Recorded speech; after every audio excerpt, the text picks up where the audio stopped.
اتنا کہنے پر چھٹکارا ہو جائے گا، موت کے وقت کامیاب ہو جائے گا آدمی، قبر کے وقت کامیاب ہو جائے گا، پلسرات میں کامیاب ہو جائے گا، میدان حشر میں کامیاب ہو جائے گا، صرف اتنا کہنے سے آمنا، او پروردگار میں تو تیری ذات کو تسلیم کرنے والا تھا، میں تو تجھے ماننے والا تھا۔ آواز آتی ہے ارے تم بھی دوستوں کو پرکھ کے دیکھتے ہو، رشتہ داروں کو آزما کر دیکھتے ہو، وَهُمْ لَا يُفْتَنُونَ، میں بھی تو تمہیں آزما کر دیکھوں گا تم کیا کرتے ہو، زبان سے کیا کہتے ہو اور عمل کیا کرتے ہو۔ وَلَقَدْ فَتَنَّا الَّذِينَ مِن قَبْلِهِمْ فَلَيَعْلَمَنَّ اللَّهُ الَّذِينَ صَدَقُوا وَلَيَعْلَمَنَّ الْكَاذِبِينَ۔ فرمایا البتہ تحقیق میں خدا کی یہ عادت ہے، میں خداوند کریم کا یہ مزاج ہے، میں پروردگار عالم کے یہاں یہ طریقہ ہے، میں بھی آزما کر دیکھا کرتا ہوں یہ مجھے ماننے والا زبان کی نوک سے مانتا ہے یا دل کی کوٹھڑی میں بھی میرے لیے کوئی جگہ موجود ہے، میں بھی دیکھتا ہوں۔ لیکن آج حالات یہ ہیں، پروردگار عالم نے ہمیں پرکھا، ہمیں آزمایا، فرمایا وعد اللہ الذین آمنوا وعملوا الصالحات منکم، اللہ پاک فرماتے ہیں میرا ایمان والوں سے وعدہ ہے اور جو کام اچھا کرتے ہیں تم میں سے لیستخلفنہم فی الارض، میں ان کو زمین کی بادشاہت عطا کروں گا، ان کو ملکیت عطا کروں گا، ان کو میں دنیا کا اقتدار بخشوں گا، کما استخلف الذین من قبلہم، جیسا کہ میں نے پہلے لوگوں کو بھی آزمایا یوں ہی دے کر اقتدار۔ مگر ہم لوگ اقتدار کی نشے میں، کمانے کھانے کے نشے میں، تجارت کے نشے میں، زمین کے نشے میں، اپنی دولت کے نشے میں یہ سوچنا بھی بھول گئے کہ پروردگار عالم نے کتنا بڑا کرم کیا، کتنا بڑا فضل فرمایا کہ لوگوں کی قربانی سے یہ ملک بنا۔ گارے کی جگہ پاکستان کے جڑوں میں، بنیادوں میں جو گارا بن کر کے لگا ہے، رب ذوالجلال کی قسم اس میں پانی نہیں پڑا، مسلمانوں کا لہو لگا ہے۔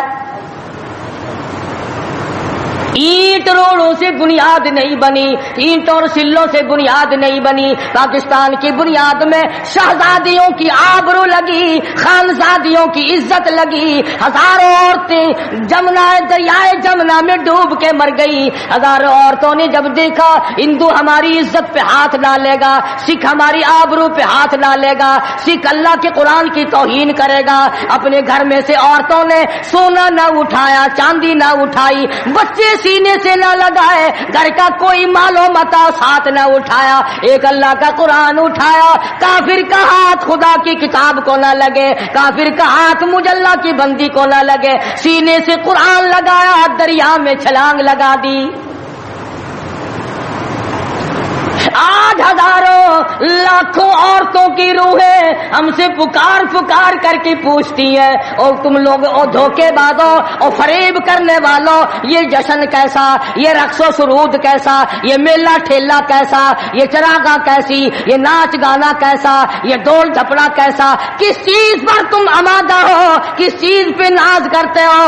ہم نے تو سنا تھا تم سب کچھ قرآن کے لیے کر رہے ہو، مگر تم نے قرآن کریم کو تو مردوں کے لیے اٹھا کے رکھ دیا۔ لاکھوں مرنے والوں کی روحیں، لاکھوں شہیدوں کی روحیں آج تم سے پوچھتی ہیں، ہزاروں ماں بہنوں کی روحیں آج تم سے پوچھتی ہیں، ہزاروں معصوم بچوں کی جن کو نیزوں کی نیزے کی نوک پہ لٹکا کر پٹک پٹک کے زمین میں مار دیا گیا۔ مشرقی پنجاب میں 2.5-3 لاکھ سے زیادہ مسجدیں جن میں قرآن پڑھا جایا کرتا تھا، آج جا کے دیکھو گدھے پیشاب کر رہے ہیں، خنزیر بندھے کھڑے ہیں، گوبر پاتھی پک رہے ہیں، چاروں طرف سے بے ادبی ہو رہی ہے، کئی لاکھ مسجدوں کے مینارے تم سے آج کے دن پوچھتے ہیں اور مسلمانوں یہ تم نے کیا کیا؟ دریائے جمنا کا پانی تم سے سوال کرتا ہے اور مجھ سے وضو کرنے والے مجاہدین کبھی یوں نہیں کیا کرتے جیسا کہ تم نے اپنی روش کو بنا رکھا ہے۔ اور پھر ویسے بھی ایک گھر میں میت پڑی ہو اور دوسرے گھر میں شادی ہو اور وہ باجا بجائیں تو علاقے کے لوگ یوں کہیں گے یہ بڑے سنگ دل ہیں، یہ بڑے پتھر دل ہیں، یہ بڑے احمق لوگ ہیں، برابر میں موت ہے، برابر میں قضیہ ہے، برابر میں فوتگی ہے اور یہ ناچ رہے ہیں۔ تمہیں کیا معلوم فلسطین کے مسلمان کے ساتھ کیا بن گئی؟ تم آج میلے ٹھیلے کا چکر بناتے پھرتے ہو، جاؤ فلسطینیوں کے پیاس سے مرنے والے بچوں سے جا کے پوچھو۔ اسرائیلی یہودی بدماش کسی طرح سے بھی پیچھے ہٹنے کو تیار نہیں۔ عرصہ گزر گیا، پانی بند کر رکھا ہے، بجلی بند کر رکھی ہے، پریشان ہے مسلمان، خدا کا نام لینے والے لوگ پریشان ہیں۔ فلسطین میں مسلمان کٹ گیا، افغانستان میں مسلمان ذبح ہو رہے ہیں، ایران عراق میں مسلمان کٹ رہے ہیں، ذبح ہو رہے ہیں، سری لنکا جیسا ملک بدھ مذہب رہنے والے لوگ جو کیڑی کو مارنا بھی برا جانتے ہیں مگر مسلمان کو کاٹ رہے ہیں، چاروں طرف مسلمان ذبح ہو رہا ہے، چاروں طرف مسلمان کٹ رہا ہے، چاروں طرف مسلمان مرد عورت کٹ رہے ہیں، ذبح ہو رہی ہیں اور ہم بیچ میں کھڑے ہو کر کے ناچیں گے۔ کھیل تماشا اس قوم کا مزاج نہ بناؤ، تماشا دیکھنے والوں تماشا خود نہ بن جانا۔ امام الانبیاء محبوب کبریا حضرت محمد مصطفیٰ صلی اللہ تعالی علیہ وسلم نے ارشاد فرمایا، او لوگو جب کوئی قوم کھیل تماشے میں پھنس جاتی ہے، جب کوئی قوم گانا بجانا اپنی زندگی کا محور بنا لیتی ہے، پھر اس قوم کو زمین پہ بسنے کا حق نہیں رہتا، وہ قوم زمین میں دس جانی چاہیے۔ ایک مر رہا ہے اور ایک رنگریلیاں منا رہا ہے۔ راولپنڈی کے شہری لوگ تنگ، 26 فٹ پانی شہر کی گلیوں سے گزر گئے، کیمپوں میں لوگ پڑے ہیں، تنگ ہیں، مکانات بے شمار منہدم ہو گئے، اور ہم 2 جھنڈی مجھے بھی دینا بھائی، میں نے بھی اپنے سر پہ لگانی ہے، جھنڈی تو لگانی ہے، کبھی بارڈر پہ جا کے تو للکار کسی کو۔ ادھر ایٹم بم بن رہے ہیں، ادھر مسلمانوں کے گلوں پہ چھرے چل رہے ہیں، ہم رنگ برنگی جھنڈیوں کے پیچھے پھر رہے ہیں۔ سال میں 4 موقع بنا دیے قوم کو کھلانے کے، تماشا دکھانے کے کہ تم اسی دھندے میں لگے رہو۔ 10 محرم کا جلوس نکالا کرو، 12 ربیع الاول کا جلوس نکالا کرو، 23 مارچ کا جلوس نکالا کرو، 14 اگست کا جلوس نکالا کرو، سال میں تمہارے لیے 4 دن انتخاب کر دیے تاکہ تم اسی دھندے میں لگے رہو۔ خداوند عالم اتنی بڑی طاقت کا مالک ہے کہ اگر وہ ناراض ہو گیا تو پھر اجتماعی عذاب آئے گا، قومی عذاب نہ آ جائے۔ 14 اگست اللہ کے سامنے عاجزی کرنے کا دن تو ہے، استغفار کرنے کا دن تو ہے، توبہ کرنے کا دن تو ہے، اللہ سے ملک کے لیے، قوم کے لیے دعائیں مانگنے کا دن تو ہے، قرآن خوانی کے لیے دن ہے، درود شریف پڑھنے کا دن ہے، اللہ اللہ کرنے کا دن ہے۔ چاروں طرف یہود و نصارہ، ہندو کافر جو مسلمانوں کے خلاف سازشیں بنا رہے ہیں، ان کو ختم کرنے کے لیے، ان کو مرنے اور ان کے ملیا میٹ کے لیے دعا کرنے کا دن تو ہے، خیرات کرنے کا دن تو ہے، اللہ اللہ کرنے کا دن تو ہے، ناچ کا نہیں، گانے کا نہیں، ڈھول ڈھپڑے کا نہیں۔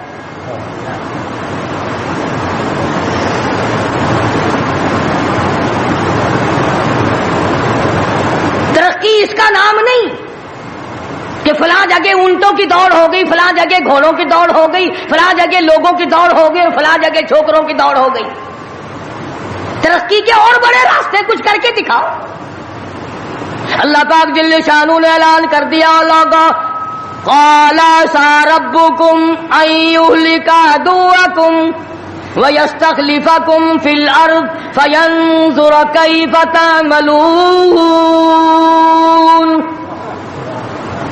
اللہ پاک فرماتے ہیں تم یوں نہ سمجھا کرو کہ تم تخت پہ بیٹھ گئے تو مجھ سے چھپ گئے۔ شہنشاہ، ملک کے مالکوں، تخت و تاج کے مال کو یہ نہ سوچا کرو کہ یہاں بیٹھ کر اب خدا کی نظر ہم پہ نہیں پڑتی.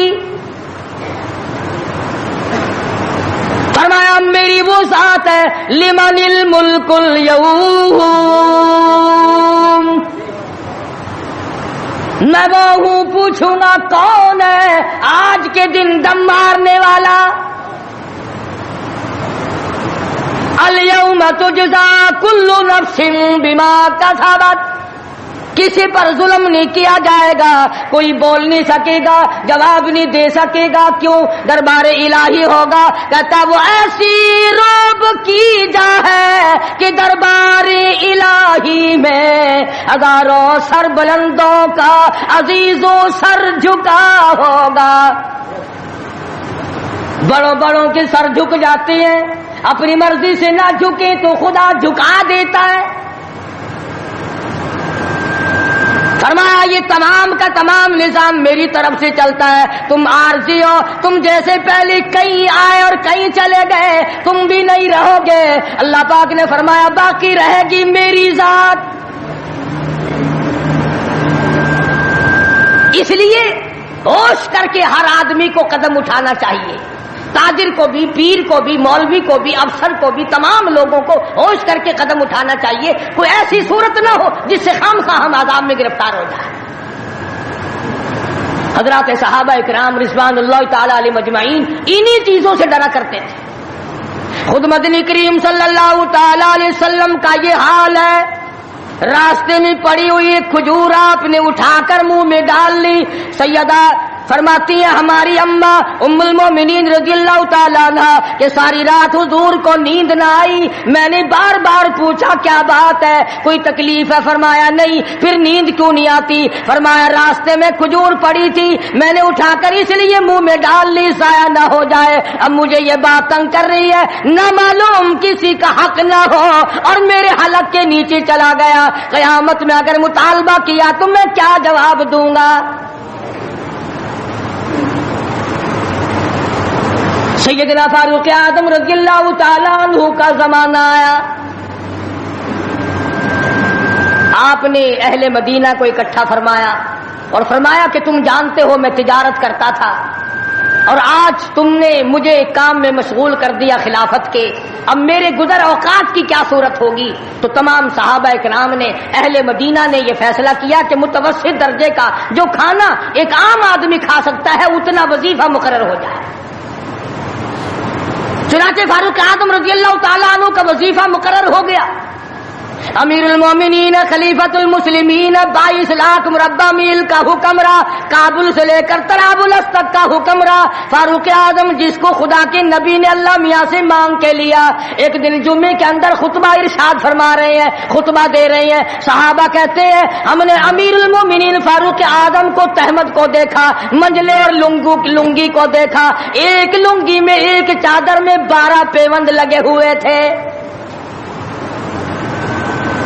12 پیوند، 22 لاکھ مربع میل کا حکمراں، اس کے تہمند میں 12 پیوند ہے، ایک پیوند چمڑے کا بھی ہے. آج تو پیوند لگانا ہمارے یہاں عیب بھی ہو گیا. کون اس بات کا خیال کرتا ہے؟ ایک اور جمعے میں دیر سے تشریف لائے فاروق اعظم رضی اللہ تعالیٰ عنہ. لوگوں نے عرض کیا کہ آپ نے دیر کی. فرمایا یہ کپڑے جو تمہارے سامنے پہن کر آیا ہوں میرے پاس یہی کپڑے ہیں، یہ دھوئے تھے، خشک نہ ہوئے تھے، اس لیے آدھے گیلے آدھے سوکھی پہن کر آ گیا ہوں. دیر اس لیے ہو گئی، میں بادشاہ ہوں، میں امیر المومنین ہوں، میں خلیفہ ہوں، میں مدنی کریم صلی اللہ علیہ وسلم کا جانشین ہوں، تمہارا امیر اور امام ہوں، لیکن غریب اتنا ہوں کہ یہی کپڑے ہیں میرے پاس جو تمہارے سامنے پہنے کھڑا. ادھر ہمارا حال دیکھ لو کیا بنا ہوا ہے. جس ملک کا چوڑا بھی بے ایمان ہو وہ ملک ترقی کیسے کرے گا؟ صفائی کرنے والا بنگی 4 دن تک چکر نہیں لگاتا. پوچھے کون؟ جب ہم سارے تقریباً کانے ہیں تو سوال کون کرے گا؟ ہم سے پوچھے گا کون؟ آپ مارکیٹ میں بیٹھ کر چوری کرتے ہیں، ہم مولوی غلط مسئلے بتا کر مسجد میں چوری کرتے ہیں، افسر عدالت میں قانون کی چوری کرتا ہے، ڈاکٹر اسپتال میں چوری کرتا ہے، اس کا یہ مطلب ہوگا کہ ہم سب چور نہیں؟ صحیح مسئلہ بتلاؤ تو مولوی کی تنخواہ 6 مہینے نہیں ملتی، 1 مہینے کی۔ کون صحیح بات کو برداشت کرے؟ متولی صاحب اگر مسئلہ پوچھے نا، بیچارے مولوی کو کہنا پڑتا ہے ہاں جی چلو مسئلہ تو یوں ہے، پر جو آپ کہتے ہیں وہ بھی ٹھیک ہو سکتا ہے، اس لیے اگر یوں نہ کہے تو پھر مسجد میں کیسے ٹھہرے گا؟ سیدنا فاروق اعظم رضی اللہ تعالیٰ عنہ کھانا کھا رہے ہیں، ایک بہت بڑا امیر آدمی آ گیا، فاروق اعظم نے فرمایا آؤ کھانا کھا لو۔ انہوں نے کھانا کھانا شروع کر دیا، صحابی ہے وہ بھی، امیر آدمی ہے صحابی۔ فاروق کے دسترخوان سے لقمہ اٹھا کر جب منہ میں ڈالا، قسم کھا کر کہتا ہے بغیر چھنے ہوئے آٹے کا لقمہ تھا، جو کی روٹی تھی، چبا چبا کر تھک گیا مگر وہ حلق سے نیچے نہیں جاتا تھا۔ امیر المومنین کا کھانا ہے، بادشاہ وقت کا کھانا ہے، نبی کے جانشین کا کھانا ہے۔ انہوں نے کہا اے فاروق، چھنا ہوا آٹا بھی تو آپ کھا سکتے ہیں، ایسا کیا عذاب آ گیا کہ چھنے ہوئے آٹے کی روٹی نہیں کھائی؟ تو فوراً بول اٹھے، اللہ کی کروڑ رحمت نازل ہو ان اللہ والوں پر۔ فرمایا بھائی کیا ہر مسلمان جو بھی لا الہ الا اللہ محمد رسول اللہ پڑھنے والا ہے، ہر مسلمان کو چھنے ہوئے آٹے کی روٹی مل سکتی ہے؟ میری حکومت اتنا وزن برداشت کر سکتی ہے کہ ہر آدمی کو چھنے ہوئے آٹے کی روٹی ملے؟ انہوں نے کہا نہیں۔ فرمانے لگے جب تک ہر آدمی کو نہ ملے فاروق، کون ہوتا ہے جو چھنے ہوئے آٹے؟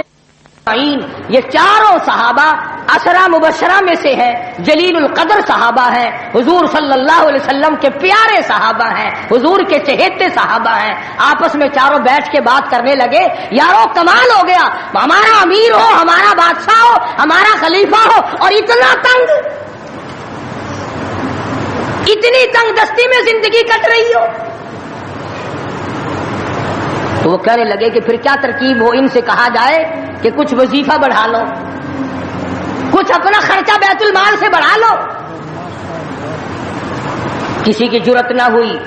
ایک صحابی نے مشورہ دیا کہ یوں کرو، سیدہ حفصہ رضی اللہ تعالی عنہا فاروق اعظم کی بیٹی ہیں اور محمد عربی سب کہہ دو صلی اللہ علیہ وسلم کی گھر والی ہے، ان سے جا کر درخواست کرو، بیٹی اپنے ابا سے کہے گی شاید بات بن جائے، یعنی فائدہ بھی فاروق کا ہو، مطلب کی بات بھی فاروق اعظم کی ہو، مگر کہنے کو کوئی تیار نہیں، اتنا ڈر ہے کہ یہ اپنے مطلب کی بھی نہیں سنے گا۔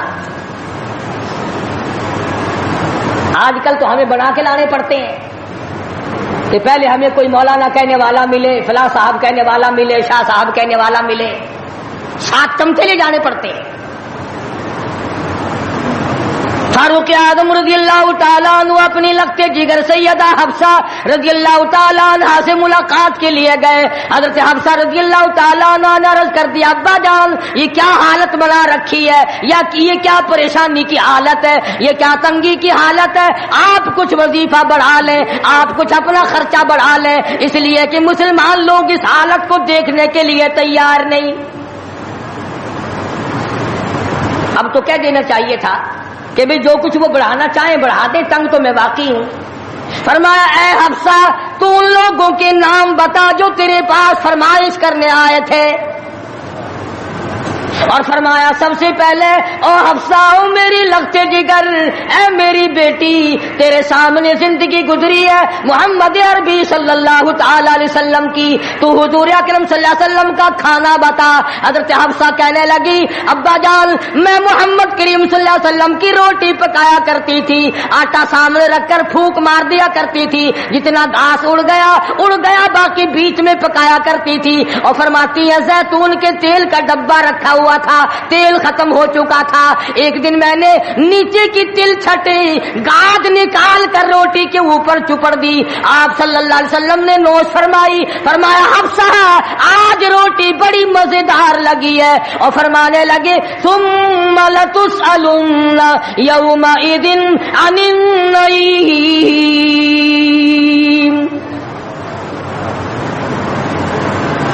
فاروق اعظم رضی اللہ تعالیٰ عنہ فرمانے لگے اے حفصہ میرے تیرے نبی نے میرے تیرے محبوب نے دنیا میں یہ کھانا کھایا ہو اور میں ان سے الگ کھانا تلاش کروں میری ان کی ملاقات کیسے ہوگی؟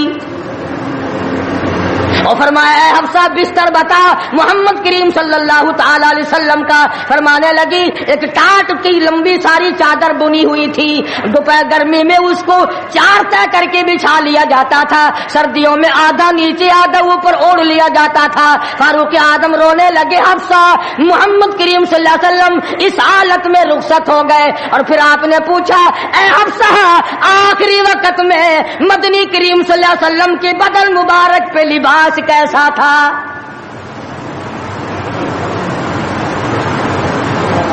وہاں لباس کی حالت کھانے کی حالت یہ ہے, یہاں بنگلوں کی گنتی نہیں کوٹھیوں کی گنتی نہیں. اور یہ نہیں سوچتے اگر عذاب آ گیا تو یہ بنگلے یہ کوٹھیاں نہیں بچا سکیں گی. یہ رشوت بٹور بٹور کر کے محل بنانا یہ تو کبھی بھی کام نہیں آئے.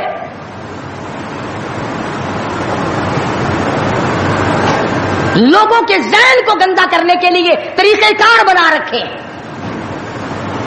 خدا کی بات پرس سے کون پیچھے رہ سکتا ہے؟ جب وہ پکڑتا ہے پھر توبہ کی مہلت نہیں دیتا. فرعون کے سر میں 400 سال تک درد کبھی نہیں ہوا, نزلہ کبھی نہیں ہوا. فرمایا حتی اذا ادرکہ الغرق, جب آیا نا دریا کے بیچ میں تو لگا ایک غوطہ اور یوں اوپر کو آیا, بڑا بزدل تھا, کہنے لگا آمنت انہ لا الہ الا الذی آمنت بہ بنو اسرائیل وانا من المسلمین. میں رب العالمین کو مانتا ہوں, میں بنی اسرائیل کے رب کو مانتا ہوں. آواز آئی جبریل اس کے منہ میں گاڑا ٹھونس دے. یہ مجھے ماننے لگا ہے جب میں نے پکڑ لیا. میری پکڑ کے وقت ماننا یہ تو کہ ماننا نہ ہوا. کوٹے میں کتنا بڑا عذاب آیا, سینکڑوں آدمی مر گئے, کتنے لاپتہ ہو گئے. چاروں طرف خلقت خدا کی پریشان ہے. بس ایک ہی آواز آ رہی ہے تیاری کرو, مکان چمکاؤ, دکان چمکاؤ, بازار چمکاؤ, دندا بے شک نہ ہو پر چمکائے رکھو. تو جیسے عورتوں میں بیماری نہیں پھیل جاتی, 80 سال کی بڑھیا سرخی لگا کے چل دیتی ہے. چمک, کارنامے کی چمک پیدا کرو, اعمال کی چمک پیدا کرو, ایمان کی چمک پیدا کرو. محمد کریم صلی اللہ علیہ وسلم کے نظام کو چلا کر وہ چمک پہ دھمک پیدا کرو, وہ ترقی پیدا کرو کہ دنیا کی قوم کو پتا چل جائے کہ یہ اللہ اور اس کے رسول کے ماننے والے بن گئے. اب ان سے خطرہ کھاؤ. تمہیں معلوم ہے فاروق کے ایک ایک کپڑے میں پیون تو 12 تھے, پیٹ میں روٹی جو کی تھی, مگر چاروں طرف کے کافر کانپا کرتے تھے, لرزتے تھے کہ اگر فاروق کا ادھر سے گزر بھی ہو گیا تو بات بگڑ جائے گی. یہاں تک حالات بنے صحابہ کرام کے, اللہ تعالیٰ کی کروڑ رحمت نازل ہو, صحابہ کرام کی قبروں پر آمین کہو کہ 5 لاکھ کے مقابلے میں 5 محمد کے غلام کامیاب ہو گئے. 5 لاکھ کے مقابلے میں حضور کے 5 غلام کامیاب. اس 3 میں 3 مسلمان گئے, پورے ملک کے مقابلے میں 3 مسلمان کامیاب. وہ مسلمان تھے صحیح معنوں میں. مسلمان کو کوئی شکست نہیں دے سکتا, مسلمان کو کوئی مار نہیں سکتا. آج ہم یہودیوں اور عیسائیوں کا کھلونا بن کر کے مار کھا رہے ہیں. آج ہم ان کے ہاتھوں کے تاش کے پتے بنے ہوئے ہیں. آج ہم ان کے اشاروں پہ سب کچھ کرتے ہیں. چاروں طرف مسلمان کا لہو بہ رہا ہے. مغلیہ خاندان کے بادشاہوں کے واقعات کتابوں میں موجود ہیں. آپ پڑھ کر کے دیکھ لیں کہ جن لوگوں نے اچھے کام کیے ان کی زندگی کیسے گزری, اور جن لوگوں نے برے کام کیے ان کی زندگی کیسے گزری. لوگ ان کا نام لینا بھی گوارا نہیں کرتے. کیا بات تھی. سلطان عالمگیر رحمت اللہ علیہ جہاں بادشاہ وقت تھا, جہاں پورے ہندوستان کا مالک تھا, وہاں مدنی کریم صلی اللہ علیہ وسلم کی 5000 حدیث تو زبانی یاد تھی. بادشاہ کو 5000 حدیث زبانی یاد تھی.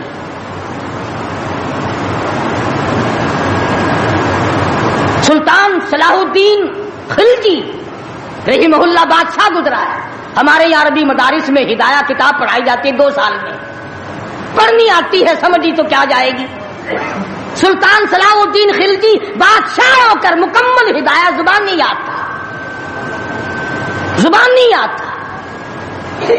عالمگیر بادشاہ کی فوج کا جو کمانڈر تھا وہ اتنا بڑا عالم تھا کہ آج بھی شرح عقائد وغیرہ اور امور عامہ اور میر زاہد وغیرہ جو کتابیں ہیں منطق کی اور طرح طرح کی، یہ تمام عالمگیر کی فوج کے کمانڈر کی لکھی ہوئی ہیں. اللہ والے تھے. اور حد یہاں تک ہو گئی کہ مغلیہ خاندان کی ایک لڑکی ہے سلیمہ سلطانہ، اس نے قرآن مجید کی ترجمے کی تفسیر کی کتاب مانگی. ملا عبد القادر بدایونی انچارج ہے کتب خانے کا، کتاب گم ہو گئی تو لڑکی نے باپ سے لڑ کر جائیداد ضبط کرا دی کہ قرآن کی تفسیر کی کتاب کتب خانے سے کیوں گم ہوئی. اتنا بڑا علم کا قدر تھا لوگوں کے دلوں میں. اور محمد کریم صلی اللہ علیہ وسلم کے دین کو لوگ بادشاہ مانا کرتے تھے، وزیر مانتے تھے، سفیر مانتے تھے، درویش و قلندر مانتے تھے. عوام کے تمام جذبات جو تھے وہ اسلام کے صحیح احساسات کے مطابق تھے. تو میں عرض کر رہا تھا یہ کسی کا گلہ نہیں، یہ کسی کا شکوہ نہیں، کسی کو گالیاں دینا مقصود نہیں. اگر اتنی بات کہہ دوں تو کوئی بیجا نہ ہوگا کہ حرف آئے نہ کہیں، حرف آئے نہ کہیں ان کی مسیحائی پر، حرف آئے نہ کہیں ان کی مسیحائی پر. اور درد اتنا تو نہ تھا تیری دوا سے پہلے. یہ تو بہت زیادہ کڑوی ثابت ہوئی تیری دوا. یہ تو پہلے درد سے بھی زیادہ درد ہو گیا، تو نے یہ کیسی دوا پلا دی. اور بڑا عجیب شعر یاد آیا. فرق ہے تیرا میرا، فرق یہ کہتا کہ تیرا پیام اور ہے میرا پیام اور ہے، تیرا پیام اور ہے میرا پیام اور ہے، عشق کے درد مند کا طرز کلام اور ہے.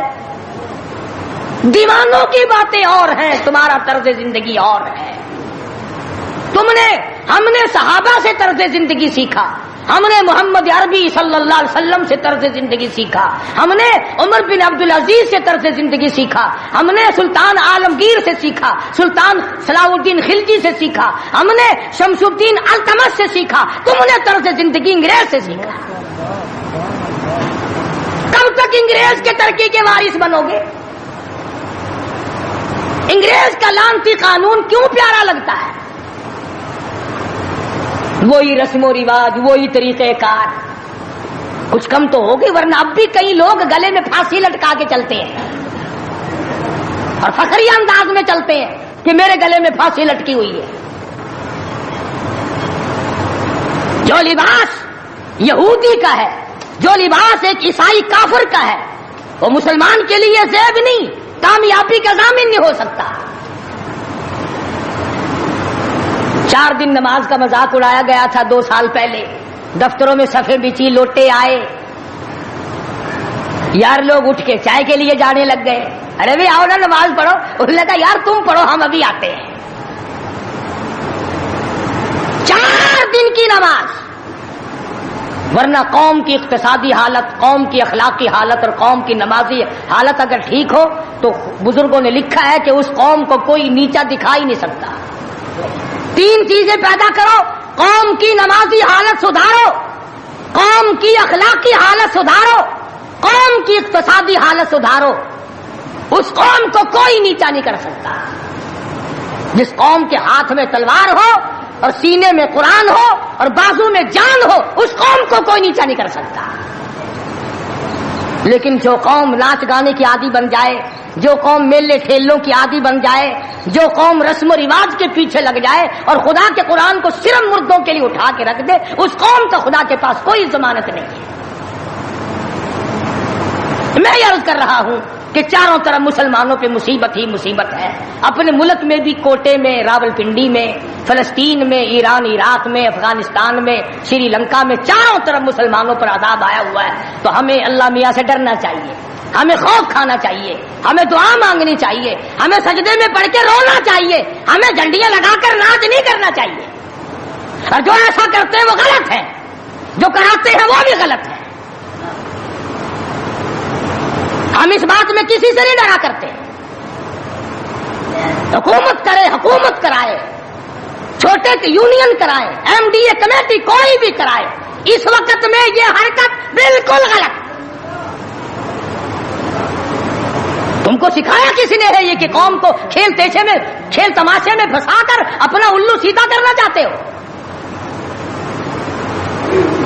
قوم کی نمازی حالت کو بہتر بناؤ، قوم کی اقتصادی حالت بہتر بناؤ، قوم کی اخلاقی حالت بہتر بناؤ. قوم کو سمجھاؤ کہ بہو بیٹی کی عزت ایک ہے، بہن بیٹی کی عزت ایک ہے، تم سب کی بہن ایک ہے، تم سب کی عزت اور آبرو ایک ہے، تمہارا خدا ایک ہے، تمہارا نبی ایک ہے، تمہارا کعبہ ایک ہے، تمہاری دلی اللہ پاک نے جنت ایک بنائی ہے اور ایک ایمان کا رستہ بنایا ہے.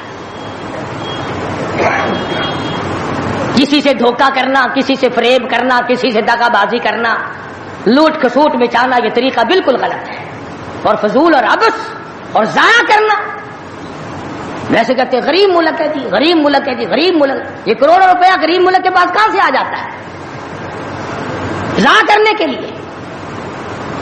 ہم تو یہ کہیں گے کہ کل کو 14 اگست ہے، کل کو زیادہ سے زیادہ عبادت کرو، فلم نہ دیکھو، تلاوت کرو، استغفار کرو.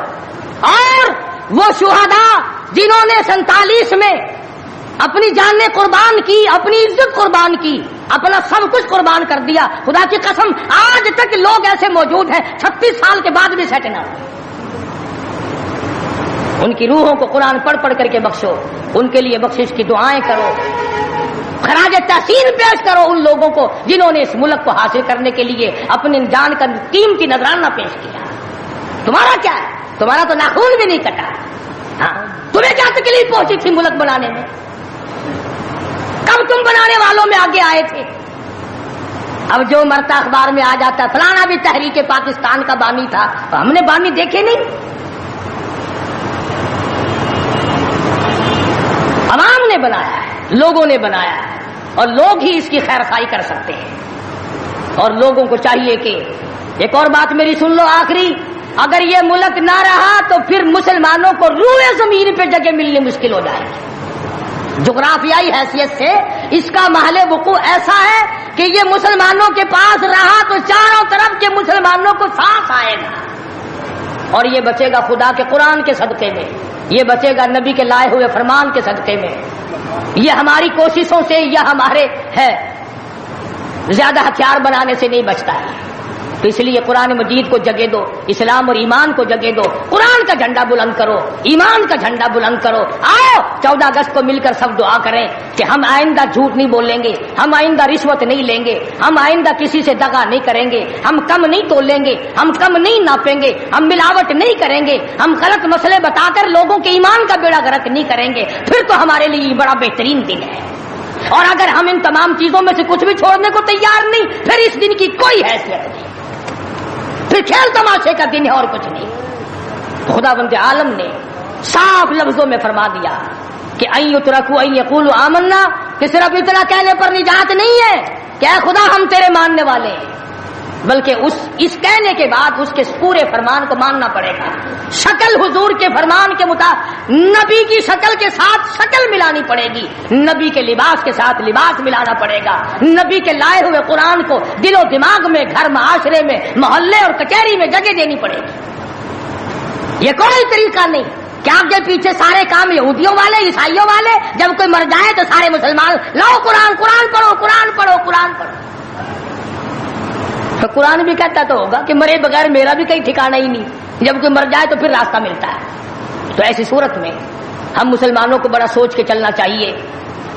مسلمانوں اپنی تاریخ پڑھا کرو، احمد شاہ ابدالی کی تاریخ پڑھو، شہدائے بالاکوٹ کی تاریخ پڑھو، مغلیہ خاندان کے بہادروں کی تاریخ پڑھو کہ وہ کیسے لوگ تھے، عمر بن عبدالعزیز کی تاریخ پڑھو، سیدنا خالد بن ولید کی تاریخ پڑھو، سیدنا امام حسین رضی اللہ تعالیٰ عنہ کی تاریخ پڑھو، حضرت علی رضی اللہ تعالیٰ عنہ کی تاریخ پڑھو۔ ہمارے جو اسلاف تھے وہ بہت کچھ تھے، اور خدا کی قسم دنیا نے ان کو مانا ہے۔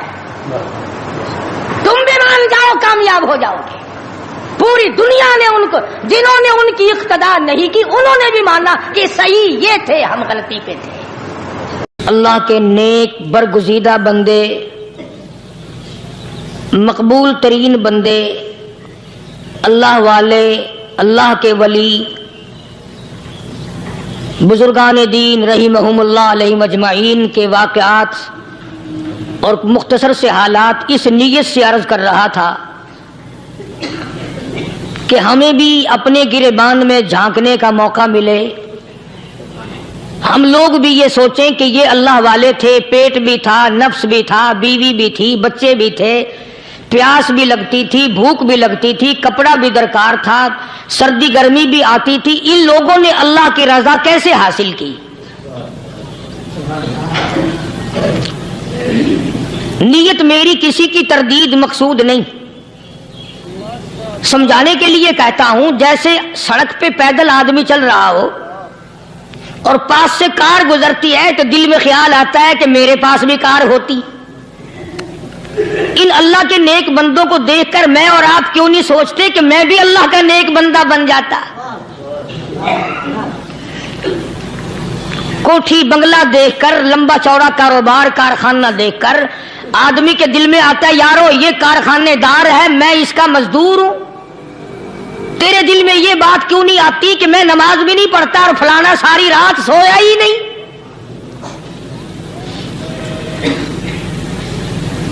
ہم لوگ اپنے معاملات میں، اپنے کردار کے بارے میں آخر کب سوچیں گے وہ کون سی نئی زندگی ملے گی؟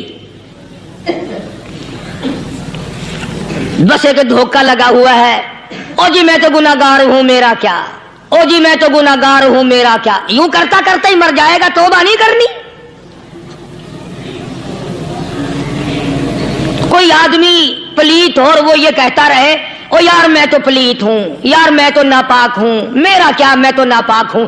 اللہ کے بندے پانی کے پاس جا، غسل کر، پھر ہی تو پاک بنے گا۔ اپنے آپ کو پلیت پلیت کہتا رہے یوں تو پاک نہیں بنے گا۔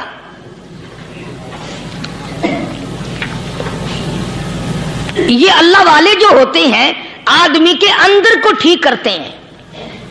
جیسے ڈاکٹر کہتا ہے کہ اگر بلڈ پریشر کے مریض ہو تو نمک نہ کھاؤ، شوگر کے مریض ہو تو میٹھا نہ کھاؤ، بادی کے مریض ہو تو آلو نہ کھاؤ۔ اللہ والا کہتا ہے اگر تمہارے اندر شرک کی بیماری ہے تو خدا کے دروازے کے سوا کہیں نہ جاؤ۔ اللہ والے اندر کا علاج کرتے ہیں، روحانی علاج کرتے ہیں، اس بیماری کا علاج کرتے ہیں جو قبر میں کام آئے گی۔ جب اللہ والوں کی مجلس میں بیٹھو گے تو وہ تمہیں یہ بتائیں گے کہ نبی کی سنتوں کے پھول چھوڑ کر بدعت کے کانٹوں کی طرف نہ جاؤ۔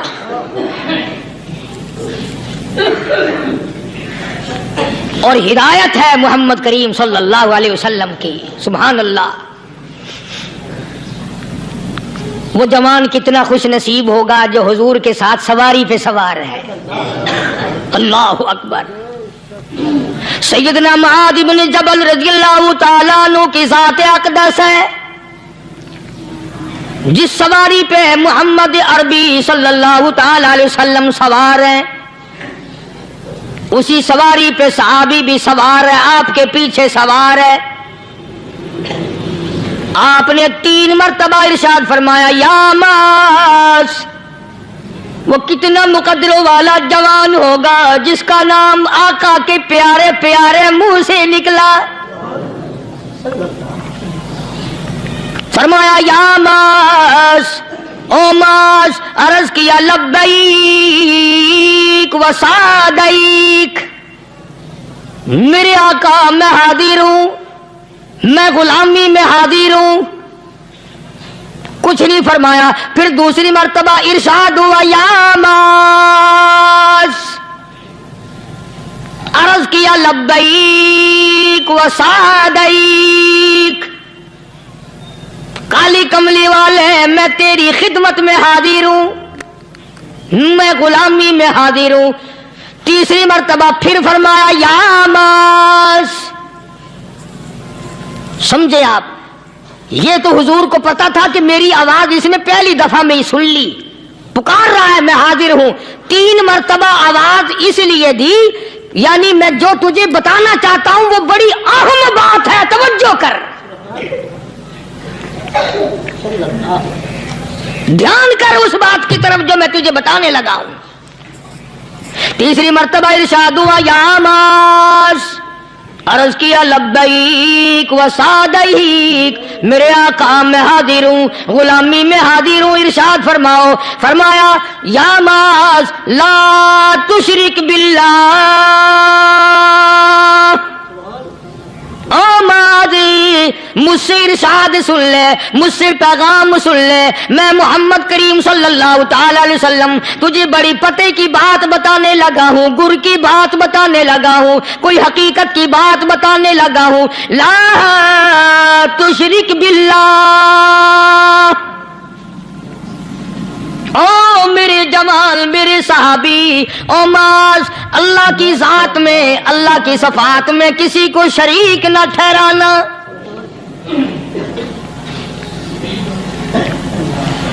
کسی کو بگڑی بنانے والا نہ سمجھنا، کسی کو پریشانی دور کرنے والا نہ سمجھنا، زندہ کرنے والا، مارنے والا، فقیر بنا دینے والا، فقیر کو شہنشاہ بنا دینے والا اس کے سوا کوئی نہیں۔ چلو ہو گئی بات، فرما دیا آپ نے کہ شرک نہ کرنا۔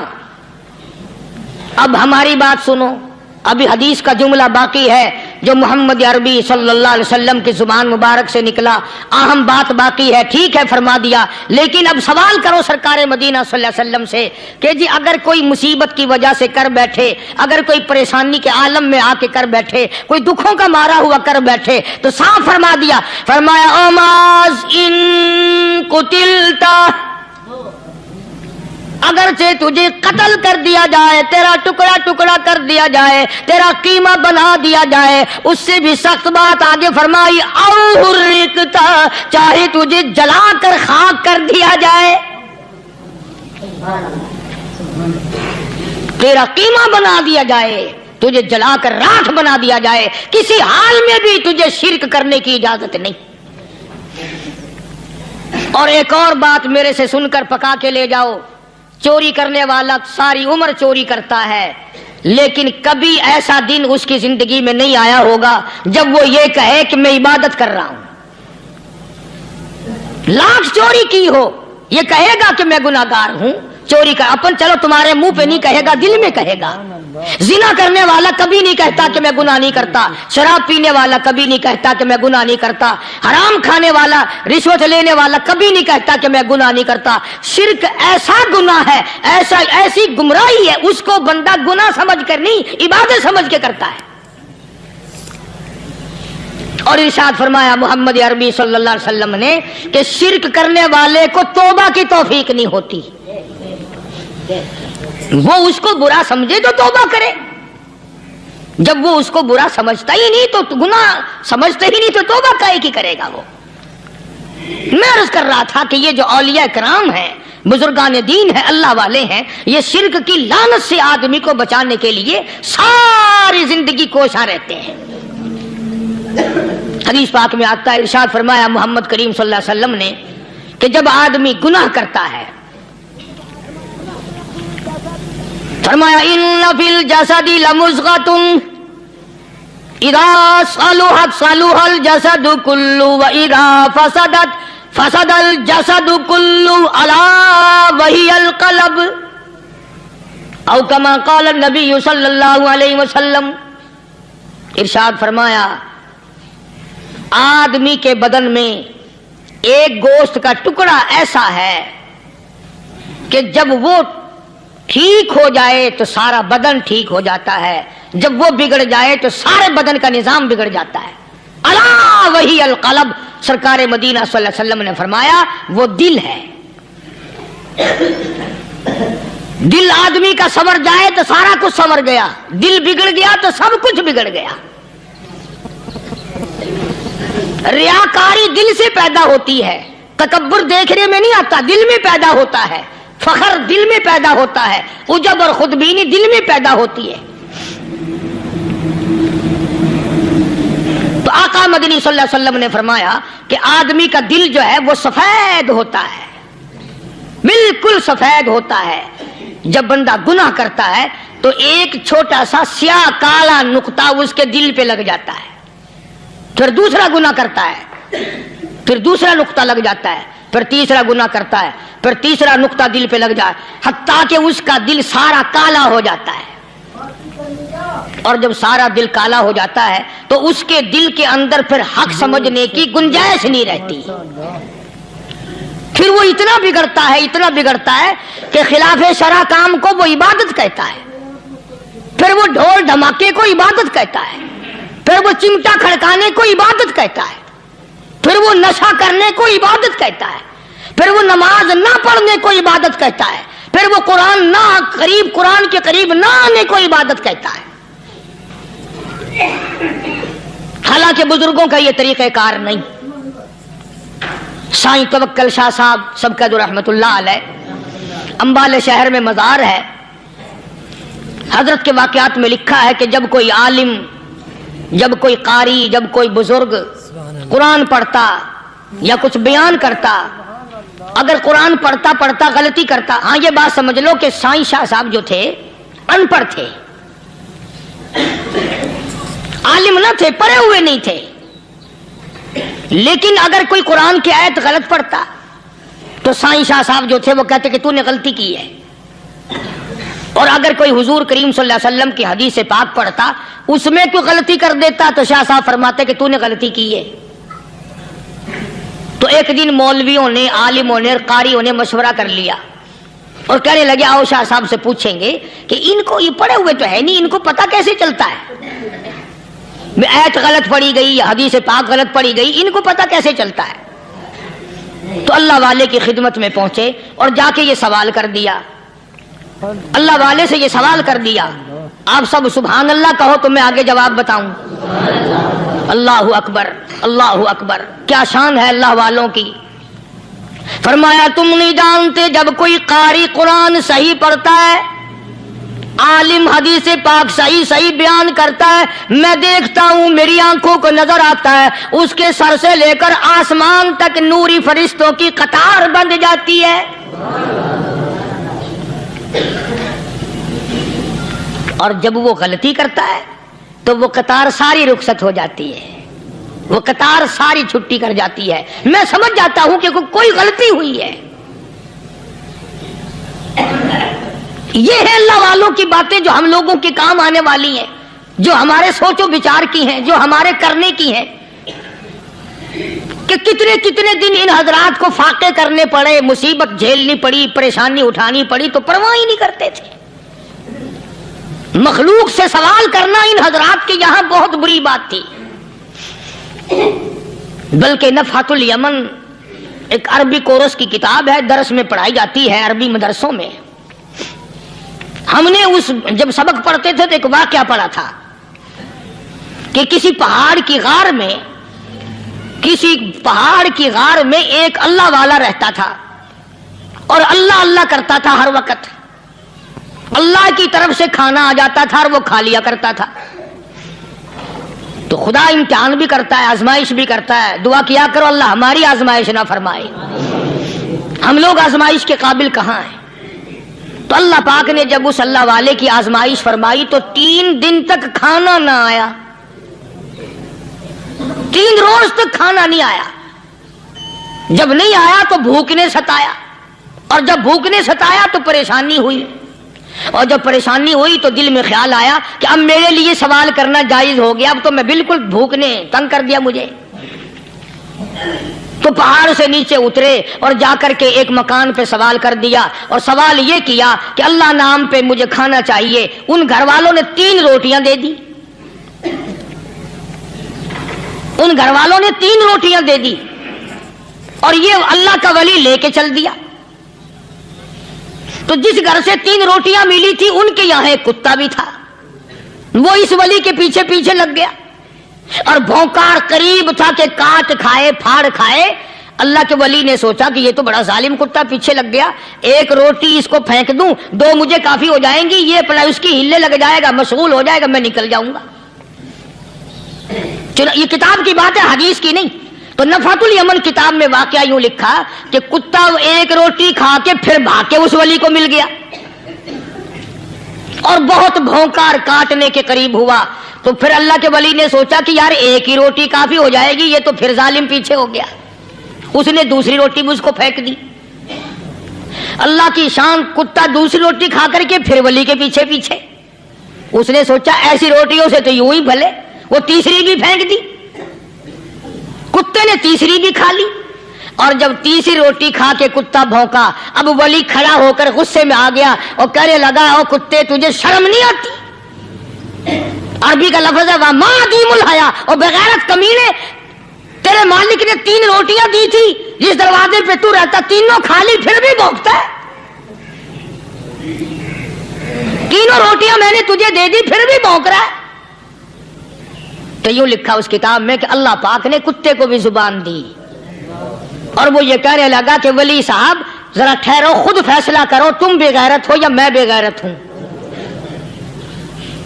فیصلہ جناب کریں، میں کتا ہوں، آپ ولی ہیں، جنت کے کھانے کھائے، ارے 3 دن نہ ملا تو آدمی کے دروازے پہ آ کے ماتھا گھسایا، جھولی پھیلائی، بھیک مانگی، مجھ سے قسم لے لو میں کتا ہوں، کئی مرتبہ 8 دن ٹکڑا نہیں ملتا، قسم لے لو اس دروازے کے سوا کبھی کسی دوسرے دروازے پہ نہیں گیا میں۔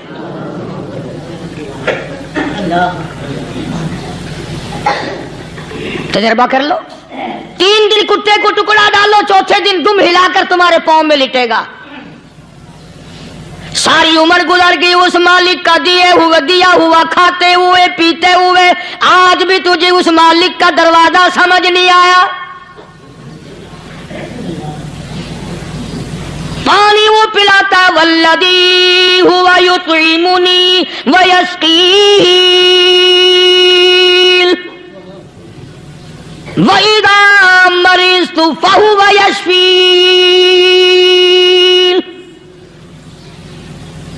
کتنا کھلاتا ہے، کتنے اعلیٰ درجے کے کھانے کھلاتا ہے، طرح طرح کے کھانے کھلاتا ہے۔ پالا اس نے، سنبھالا اس نے، زندگی اس نے دی، اولاد اس نے دی، خوبصورت بیوی اس نے دی، گھر آباد اس نے کیا، تھوڑی سی پریشانی آ گئی، اب جا کے قبر کے سامنے جھکا کھڑا ہے، اس مالک سے میرا کام نہیں چلا، او 4 گز زمین میں پڑنے والے، تو میری حاجت روائی کر دے۔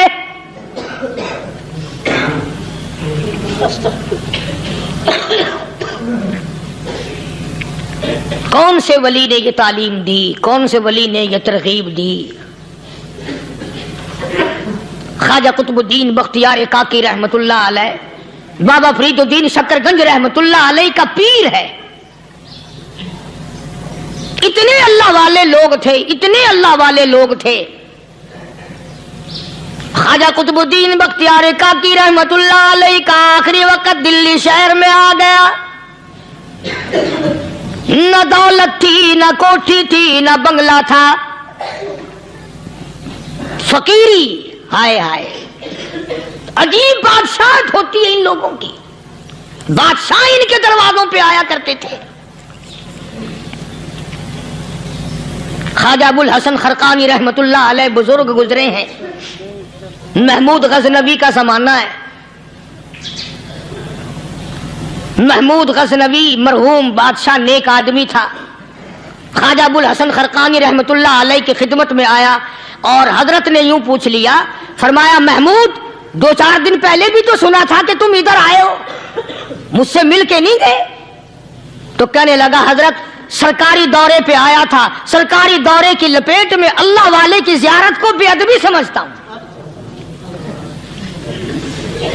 اللہ والے کی زیارت کرنے آؤں، کام کوئی اور لے کر آؤں اور اللہ والے کی زیارت کروں؟ میرے نزدیک یہ بے ادبی ہے۔ فرمایا آج ارادہ کر کے آئے ہو کہ جی ہاں ارادہ کر کے آیا ہوں۔